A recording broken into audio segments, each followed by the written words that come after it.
आडनावाचे video हे ऐतिहासिक ग्रंथ, गुगल विकिपीडिया, गुगल सर्च यावरील माहितीवरून घेतले आहे. याचा उद्देश केवळ जनजागृती आहे.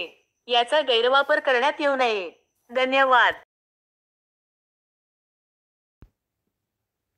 भारतात व महाराष्ट्रात सर्वत्र आढळणारे आडनाव म्हणजे थोरात होय.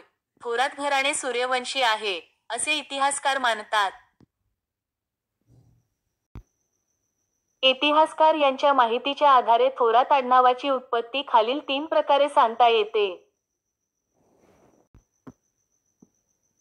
थोरात नावाची उत्पत्ती वैदिक काळातील ऋषी आणि ऋषीगण यांच्या नावावरून आले आहे, असे काही इतिहासकार म्हणतात. वैष्णव संप्रदायातील लोक विष्णू भगवंताने हे नाव दिले असे म्हणतात.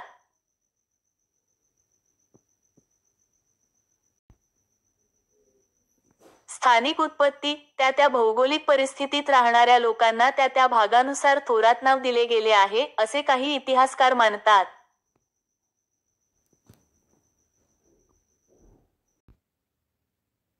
अशीच माहिती आपल्या आडनावाबद्दल जाणून घ्यायची असेल तर कृपया कमेंट बॉक्समध्ये आपले आडनाव टाका आणि आमच्या चॅनलला लाईक व सबस्क्राईब करा. धन्यवाद.